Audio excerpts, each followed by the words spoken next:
ஓம் கணபதியே நமக, ஓம் முருகப்பெருமானே நமக, ஓம் ராகு கேது பகவானே நமக.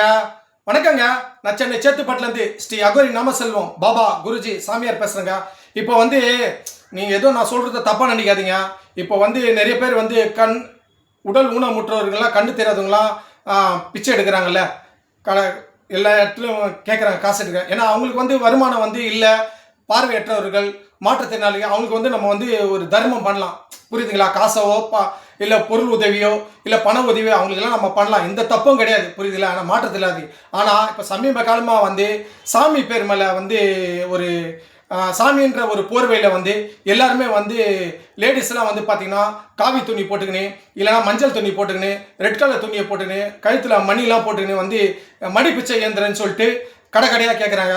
அது தயவுசெய்து நம்பாதீங்க, புரியுதா? அது மடி பிச்சை கிடையவே கிடையாது, புரியுதுங்களா? எல்லாமே நான் பார்க்குறேன். ஆந்திராக்காரங்க தான் நிறைய பேர் இங்கே வராங்க, தெலுங்கானாக்காரங்க, தமிழாலும் இந்த மாதிரி தான் பண்ணுறாங்க, புரியுதா? நான் என்னன்றேன்னா, நீங்கள் நல்லா இருக்கீங்களா, நல்லா போய் வேலை செய்யுங்க, நல்லா இருங்க.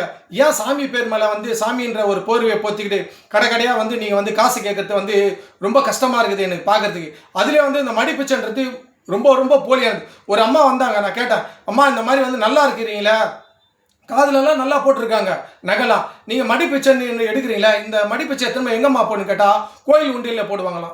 டெய்லியும் கோயில் உண்டியில் போடுறதுக்காக நீங்கள் மடிப்பிச்சை எடுக்கிறீங்க. நல்லா யோசனை பண்ணி பாருங்க. இவங்க கடையாக காலையிலேருந்து நைட்டு வரல மடிப்பிச்சை எடுக்கிறாங்களாம், அது எத்தனை போய் கோயில் உண்டியில் போடுவாங்களாம். இதெல்லாம் எப்படி நம்புற மாதிரியா இருக்குது, புரியுதுங்களா? இவங்க சம்பாதிக்கிறதுக்காக இவங்க மடிப்பிச்சை இயந்திரன்னு சொல்லி லேடிஸ்லாம் இந்த மாதிரிலாம் பண்ணுறாங்க. குறிப்பாக அந்த வெளி மாநிலத்தில் உள்ளலாம் இங்கே பண்ணுறாங்க. இது ரொம்ப தப்புங்க, தயவுசெய்து சொல்கிறேன், இதை நம்பாதீங்க. அவங்க எடுக்கிறது மடிப்பிச்சையே கிடையாது, புரியுதுங்களா?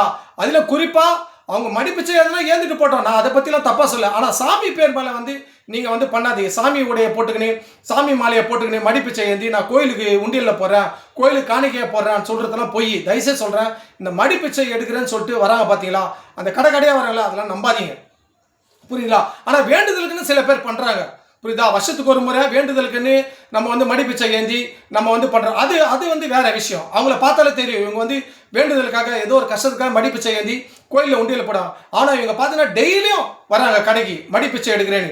இது தப்பான காரியம் இல்லை. தயவுசெய்து சொல்கிறேன், அந்த மாதிரி இப்போ மடிப்பிச்சை எடுக்கிறவங்களுக்கு தயவுசெய்து சொல்கிறேன், 10 காசு கூட கொடுக்காதீங்க, எதுவுமே செய்யாதீங்க. அவங்க மடிப்பிச்சை எடுக்கல, அவங்க லாபத்துக்காகவும் அவங்க நல்லா இருக்கிறதுக்காக தான் இதை பண்ணுறாங்களே கண்டி. தயவுசெய்து இது போலியானது. ஆகையால் தயவுசெய்து சொல்கிறேன், யாருமே சரி இந்த மாதிரி மடிப்பிச்சை எடுக்கிறேன்னு வந்தாங்கன்னா அதை யாருன்னு பார்த்துட்டு நீங்கள் அந்த உதவி செய்யுங்க. மற்றது எல்லாமே போலி தான், தயவுசெய்து நம்பாதீங்க. அதுக்காக தான் இந்த வீடியோ போட்டிருக்காங்க. அடுத்த வீடியோவில் சந்திக்கலாங்க. வணக்கங்க.